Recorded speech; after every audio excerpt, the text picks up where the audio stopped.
Good morning students. आज हम करेंगे ऑर्गेनिक कंपाउंड के क्वांटिटेटिव एनालिसिस, जिसको दूसरी तरह कहते हैं क्वालिटेटिव एनालिसिस। इसमें आता है deduction of carbon, hydrogen, halogen, sulphur, phosphorus etcetera, बहुत सारी हैं। बट सबसे पहले हम करेंगे किसकी एनालिसिस, किसकी प्रेजेंस देखेंगे हम, कार्बन एंड हाइड्रोजन की। आइए देखते हैं।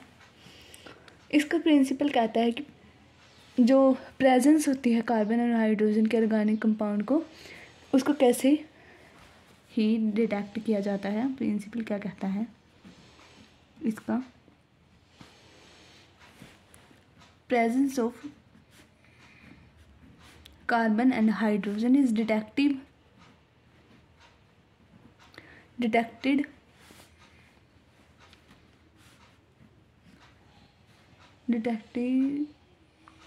by the given compound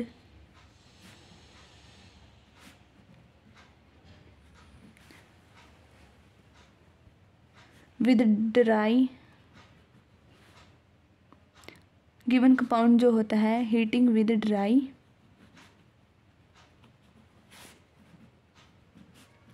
cupric oxide in a hard glass tube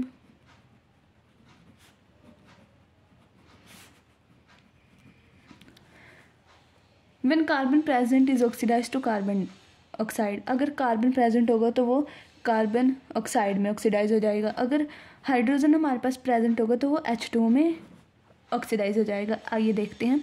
अगर हमारे पास गिवन कंपाउंड, हमारे पास कार्बन है, अगर हम उसको हीट करते हैं किसमें, कॉपर ऑक्साइड में, क्यूप्रिक ऑक्साइड में हीट करते हैं, तो हमें क्या मिलता है, CO2 प्लस H2। अब हमारे पास यहाँ CO2 बना। मैंने क्या कहा था, अगर कार्बन प्रेजेंट है तो वो CO2 में कन्वर्ट हो जाएगा। अगर हाइड्रोजन प्रेजेंट हो H2 में, तो हमारे पास यहाँ CO2 बना। यहाँ ये हमें डिटेक्ट करता है कि यहाँ पे कार्बन प्रेजेंट है। इस तरह हम कार्बन की एनालिसिस कर सकते हैं। देन हमारे पास है हाइड्रोजन की 2 मॉलिक्यूल्स, तो उसको हम कॉपर ऑक्साइड में अगर हीट करते हैं तो हमें क्या मिलता है, H2O प्लस CO। अब यहाँ पर हमारे पास H2O है, तो ये हमारे पास किसकी प्रेजेंस बताता है, हाइड्रोजन की। मैंने कहा था कि अगर हाइड्रोजन प्रेजेंस होगा तो वो H2 में ऑक्सीडाइज्ड हो जाएगा, तो ये हमारे पास हाइड्रोजन की प्रेजेंस बताता है। अगर हमारे पास कार्बन डाइऑक्साइड को लाइम वाटर से मिल्की वाटर में कन्वर्ट कर देते हैं, तो हमारे पास जो वाटर जो होता है कंडेंस हो जाता है कूलर पार्ट में ट्यूब के, और वापस एनहाइड्रस कॉपर सल्फेट बनाता है ब्लू कलर का। अब अगर कार्बन लाइम वाटर है हमारे पास, अगर लाइम वाटर को हम मिल्की वाटर में देखते हैं,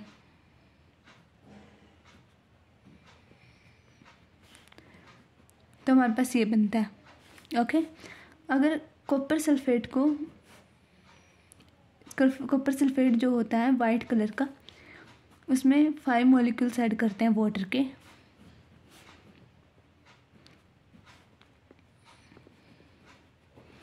तो हमारे पास ये ब्लू कलर का बनता है, जो कॉपर सल्फेट की हमें प्रेजेंस बताता है।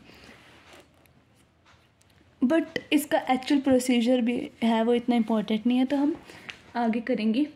अगर हमारे पास सल्फ़र भी हो, अगर ऑर्गेनिक कंपाउंड सल्फ़र भी कंटेन करता है, तो इसमें क्या होगा, कॉपर सल्फेट जो होगा सल्फ़र के साथ हीट किया जाएगा, तो हमारे पास क्या बनेगा, 2 कॉपर ऑक्साइड प्लस SO2। अब ये जो है लाइम वाटर है, इसका हम एसिडो के साथ रिएक्शन कराते हैं, तो हमारे पास मिल्कनेस जो बन जाता है। तो ये हमारे पास प्रेजेंस बताता है कि हमारे पास सल्फर प्रेजेंट है, क्योंकि ये मिल्की बनता है। नेक्स्ट हम डिटेक्शन करते हैं किसकी, डिटेक्शन ऑफ हाइड्रोजन, नाइट्रोजन। क्योंकि हाइड्रोजन की हमने पीछे कर लिया, तो हम नाइट्रोजन की करेंगे। अब जो नाइट्रोजन है 3 टेस्ट से हम बता सकते हैं, बट 2 टेस्ट की उनमें से कुछ लिमिटेशंस हैं। अगर हम ड्राई हीटिंग टेस्ट करते हैं, इसका कौन सा टेस्ट, ड्राई हीटिंग टेस्ट, तो इसमें क्या होगा स्टूडेंट्स, जो ऑर्गेनिक कंपाउंड है अगर उसके पास नाइट्रोजन है तो उसको हीट करेंगे हम स्ट्रांगली, तो हमारे पास कौन सी स्मेल आएगी, स्मेल ऑफ बर्निंग हेयर।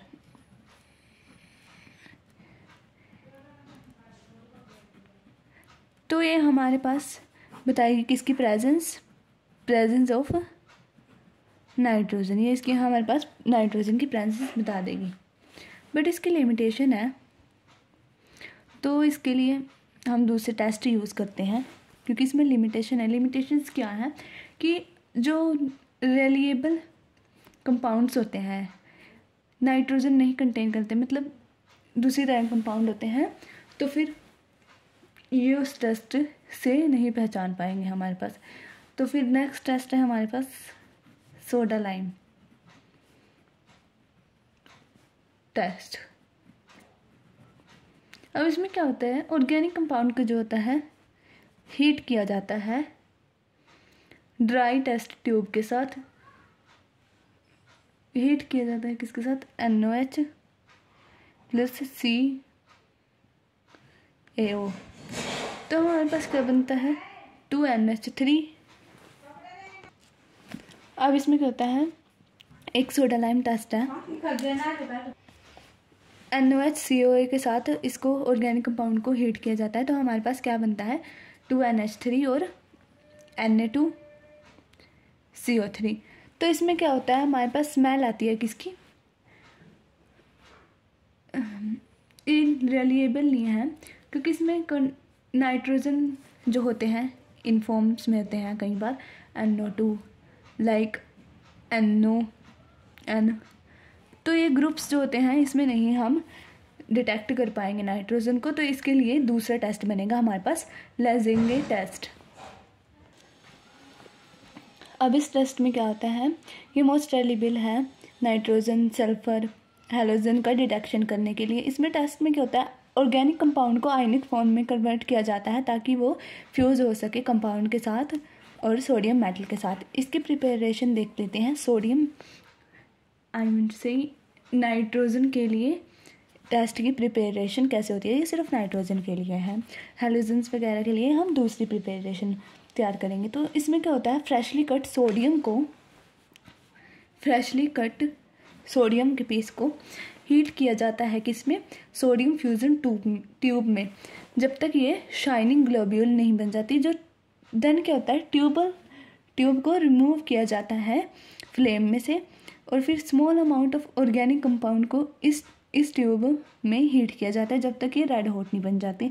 तो ट्यूब जो होती है फिर प्लग की जाती है मिक्सचर में जो डिस्टिल वाटर को कंटेन करती है, और जो कंटेंट हमारा तैयार होता है तो उसे बॉयल किया जाता है थोड़े मिनट्स के लिए, और फिर उसको कूल किया जाता है, और जो फिल्ट्रेट हमारे पास मिलता है उसे हम लेसेगेन एक्सट्रैक्ट या सोडियम फ्यूज़न एक्सट्रैक्ट कहते हैं।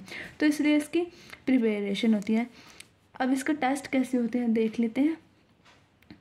इसमें सोडियम को किसके साथ, ऑर्गेनिक कंपाउंड C+N, ये ऑर्गेनिक कंपाउंड से है, के साथ हीट किया जाता है, तो हमारे पास क्या आता है NaCN।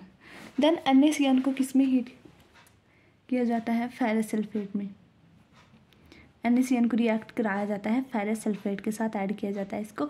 देन हमारे पास मिलता है हमें Na2SO4 प्लस FeCN2। अब एक ये ले लेंगे हम आगे FeCN2, और एक हम इसके साथ ले लेंगे Na2 नहीं NaCN, एक Na ले लेंगे इसका और CN अगेन 2NaCN। तो हमें क्या मिलता है इससे, हमें मिलता है ये सारा इकट्ठा हो जाएगा Na4, 2 Na यहाँ से Na4 मिल जाएगा हमारे पास, और FeCN6, Na4FeCN6, इसकी फिर हमारे पास ये बनता है, और ये है सोडियम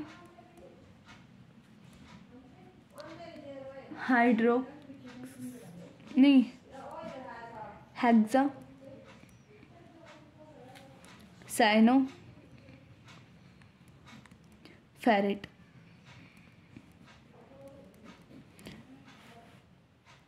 इस ऑर्गेनिक कंपाउंड का नाम ये है। तो इसको आगे क्या करते हैं,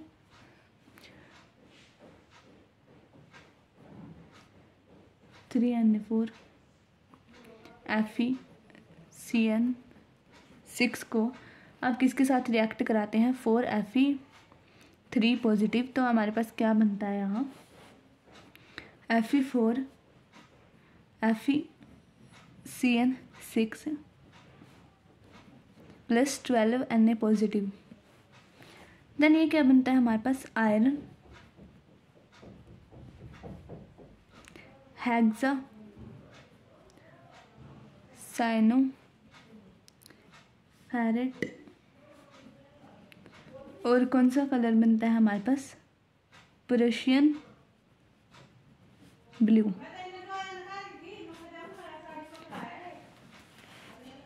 तो ये प्रूशियन ब्लू जो होता है ये हमारे पास किसकी प्रेजेंस बताता है, प्रेजेंस ऑफ नाइट्रोजन। अब हम करेंगे ये ही टेस्ट।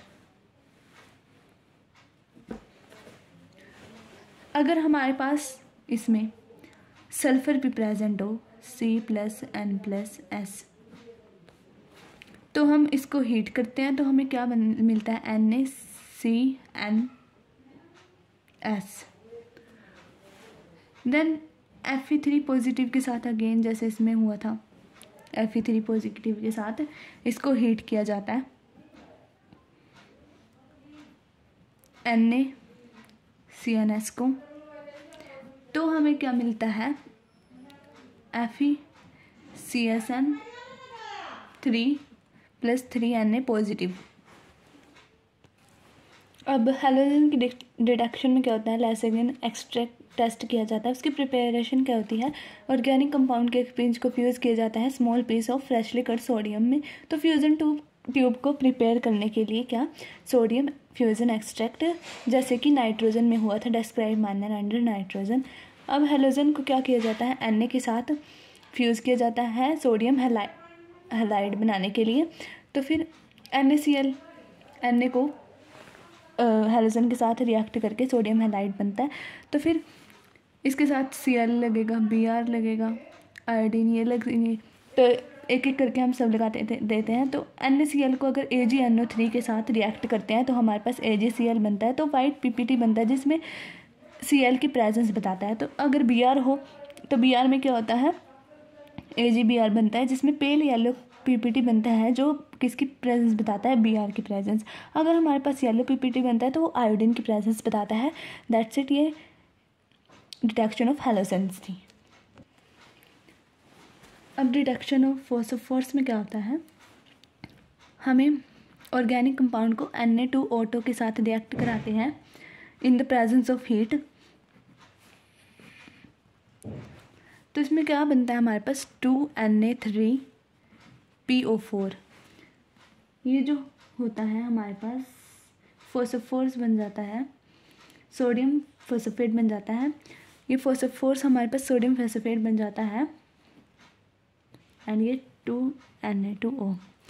फिर इसको क्या करते हैं हम, फ्यूज्ड मास को जो एक्सट्रैक्ट करते हैं वाटर के, और जो एक्वस सोल्यूशन जो होता है उसको बॉयल करते हैं। एक्वस सोल्यूशन इसको बॉयल करते हैं कंसनट्रेटेड H2SO4 को के साथ, 2Na3 सॉरी यहाँ पे 2 नहीं आएगा, Na3PO4 जो होता है 3HNO3 के कंसनट्रेटेड HNO3 के साथ उसको हीट किया जाता है। तो हमारे पास क्या बनता है, H3PO4 प्लस 3NaNO3। देन क्या होता है हमारे पास, H3PO4 जो होगा उसमें क्या ऐड किया जाएगा, अमोनियम मोलिब्डेट। अमोनियम मोलिब्डेट को इसमें ऐड किया जाएगा।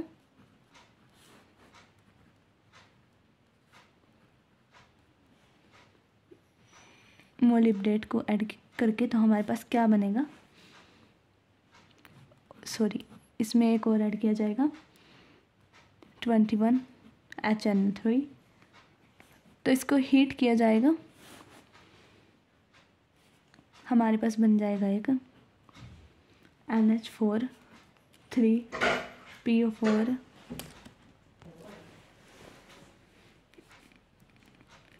12 मोलिक्यूट O3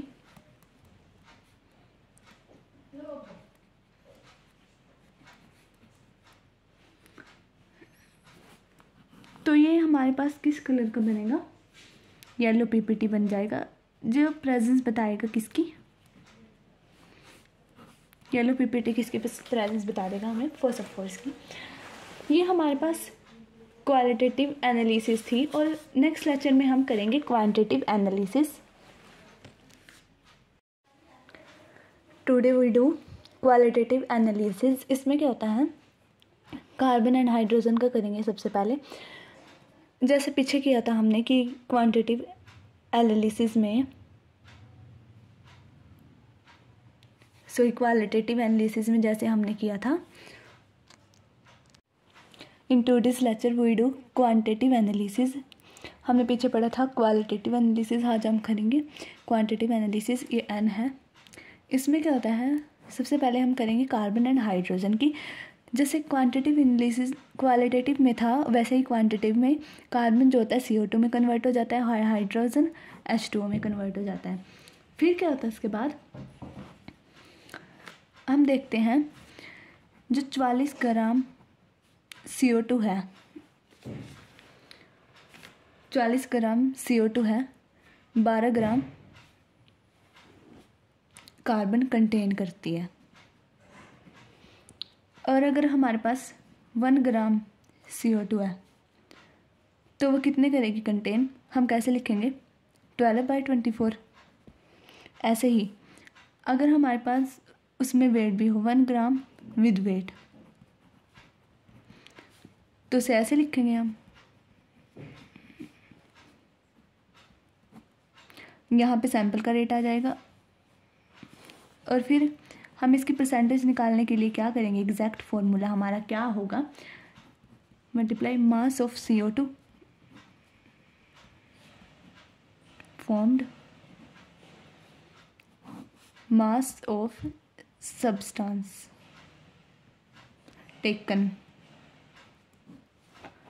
multiply by 100 for percentage. तो ये हमारा फॉर्मूला बनेगा exact.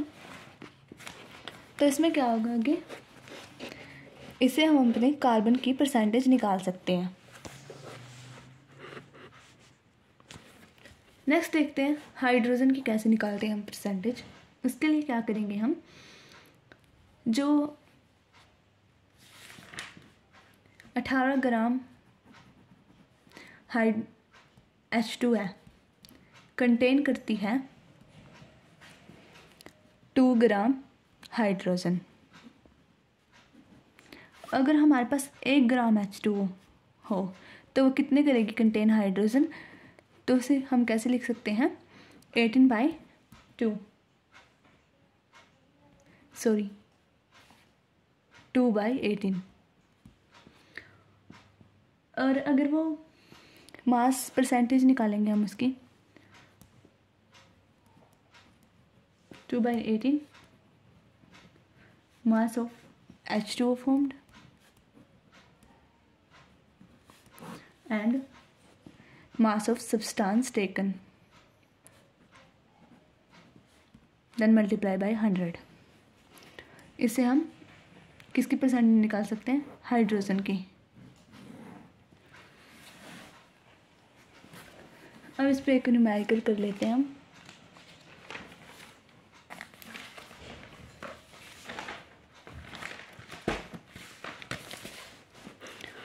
On complete combustion 0.246 gram of CO2 and 0.1014 gram of H2O determine percentage of hydrogen and carbon। अब कार्बन का फॉर्मूला था हमारे पास 12/24 मल्टीप्लाई वेट उसका और weight of H2O, weight of substance taken. अब वेट ऑफ H2O इसमें क्या दिया है इसने, complete combustion of CO2, weight of CO2 पहले कार्बन का देखना है तो फिर CO2 का वेट लेंगे हम। CO2 को कितना वेट दिया है हमारे पास उन्होंने 0.246, या ये हमने सैंपल का लिख लिया वेट, लेकिन जो हमारी H2 है उसका वेट दूसरा है, तो हम इसके लिए क्या करेंगे 0.198 इसका वेट टेक करेंगे। सॉरी, इसमें क्वेश्चन में मिस्टेक हो गई थी। जब कंप्लीट कंबशन होती है 0.246 ग्राम की, इस पूरे ग्राम की मतलब इस पूरे वेट की जब कंबशन होती है तो हमारे पास ऑर्गेनिक कंपाउंड जो होता है 0.198 CO2 देता है और 0.1014 ग्राम H2O देता है। तो इसके परसेंटेज कैसे डिटरमाइन करेंगे हम, अगर कार्बन की परसेंटेज निकालनी है फॉर्मूला लिखेंगे पहले, तो 12/44 मल्टीप्लाई, अब वेट ऑफ CO2 का वेट कितना था ये 0.198 एंड सैम्पल का वेट 0.246 मल्टीप्लाई 100, तो हमारे पास आंसर ऐसा आ जाएगा। देन उसके बाद क्या करेंगे हम 0.219 को मल्टीप्लाई करेंगे 100 से, तो देन ये हमारे पास आंसर हो जाएगा ऐसे। आगे जो है हाइड्रोजन की हमें परसेंटेज डिटरमाइन कैसे करेंगे,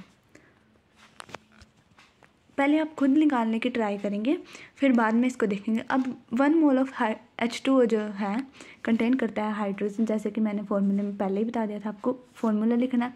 और ये हमारे पास क्या है सैंपल का कंबशन है जो कंबश हुआ था पूरा का पूरा, और नहीं ये हमारे पास H2O जितना कंबशन हुआ था और ये जो सब्सटेंस टेक किया था उसका कंबशन है, तो हमारे पास ये आंसर आ जाएगा।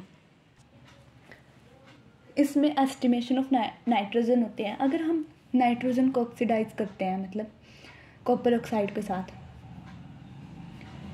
तो वो नाइट्रोजन जो होती है फ्री सेट गैस होती है, तो वो रिड्यूस हो जाती है अगेन फ्री सेट गैस में, तो मतलब हवा में कहीं भी रिएक्ट कर सकती है, तो ये हमारे पास काफ़ी नहीं होगा। तो हम नाइट्रोजन को अज्यूम करेंगे कि वो CXHYNZ। तो उसके बाद क्या हो, तो ये जो है CXHYNZ जो होगा इसको रिएक्ट कराएंगे किसके साथ, ब्रैकेट में ले लेते हैं 2X + Y/2 कॉपर ऑक्साइड को हीट देंगे तो हमारे पास आ जाएगा XCO2 प्लस में Y/2 H2O, CO2 आ जाएगा, H2O हो जाएगा and plus Z/2 N2 and plus 2X + Y/2 इसी तरह, और कॉपर ऑक्साइड इसके ऑक्सीजन तो इसके साथ चला गया तो कॉपर आ जाएगा लास्ट में। फिर उसके बाद क्या होता है कन्वर्जन ऑफ वॉल्यूम देख लेते हैं हम, conversion of volume.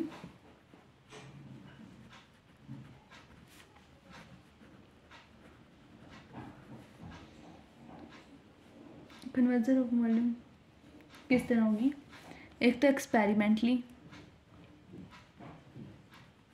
Experimental values की तरह, और STP पे कैसी होगी P1 = P - P मिलीमीटर, और ST पे 76 मिलीमीटर।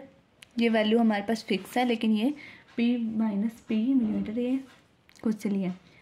और V1 क्या होगा यहाँ पे V सेंटीमीटर का क्यूब, और T1 क्या होगा 273 + T kelvin. V2 we don't know, T2 है 233 केल्विन। 273 केल्विन। अब रिलेशन अप्लाई करने के बाद हम क्या मिलता है, P1V1 upon T1, P2V2 upon T2। The value of V2 can be calculated. Then क्या आता है हमारे पास, परसेंटेज ऑफ नाइट्रोजन लास्ट में। इसके लिए हम क्या करेंगे निकालने के लिए, 28/2240 multiply volume of N2 at STP और volume of mass of substance का mass, and for percentage it will multiplied by 100। अब एक एग्जांपल ले लेते हैं हम।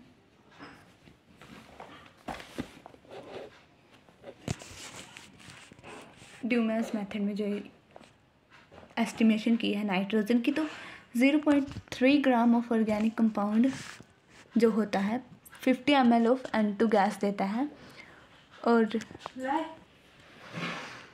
N2 गैस जो होता है प्रोड्यूस करता है, कलेक्टेड होता है 300 केल्विन टेम्परेचर पे, और 715 मिलीमीटर जो है प्रेशर है। कैलकुलेट करनी है परसेंटेज ऑफ नाइट्रोजन।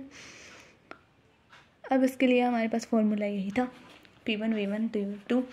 अब हमारे पास P1 क्या है, 715 है। तो इसने क्या कहा, हमें 15 से माइनस करके 700 आ गया, और T1 हमारे पास आ गया 300, एंड ये वॉल्यूम थी हमारे पास 50 ml यहाँ पे। ये V2 हमें पता नहीं है, V2 निकालना है।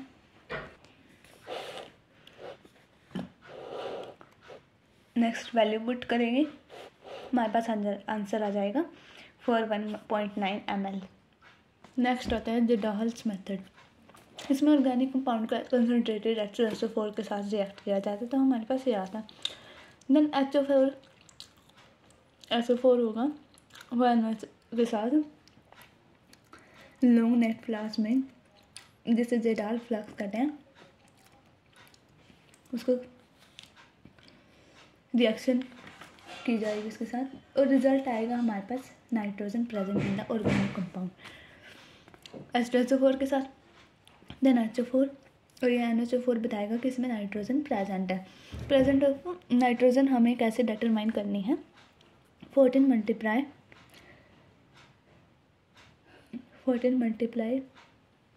N multiply V। N क्या है, नॉर्मेलिटी ऑफ H2SO4, V है वॉल्यूम ऑफ H2SO4, और ये है वेट। अब इसका देख लेते हैं क्वेश्चन। ऑर्गेनिक कंपाउंड जो होता है इवॉल्व की इसने 0.5 gram organic compound neutralize to 10 ml of 1 meter H2SO4, find percentage of nitrogen. यहाँ पे मोलैरिटी हमारे पास क्या होगी, पहले नॉर्मेलिटी कैसे निकालते हैं, मोलैरिटी मल्टीप्लाई बेसिसिटी। मोलैरिटी है हमारे पास 1 एंड बेसिसिटी वैल्यू 2, फिर क्या होगा 2 आ गई। अब इसमें 14 में नॉर्मेलिटी मल्टीप्लाई करनी होती है फॉर्मूले के अकॉर्डिंग, और वॉल्यूम हमारे पास दी है 10 ml, और ऑर्गेनिक कंपाउंड 0.5। देन हमारे पास आंसर आ जाएगा। बट ये सुटेबल नहीं है estimation of this cyclic compound. अब एस्टिमेशन किसकी करनी है, सल्फर BaSO4। इसमें क्या होता है, 32 होती है सल्फर की एटॉमिक मास, और फिर 23 और weight of barium sulphate multiply 100। तो इसकी परसेंटेज ऐसे डिटरमाइन करते हैं। फिर उसके बाद आता है हमारे पास estimation of force of force. इसकी इस तरीके से भी की जाती है ऑर्गेनिक कंपाउंड में HNO। ये लेसन होता है कंप्लीट। मिलते हैं नेक्स्ट लेसन के साथ। Good afternoon.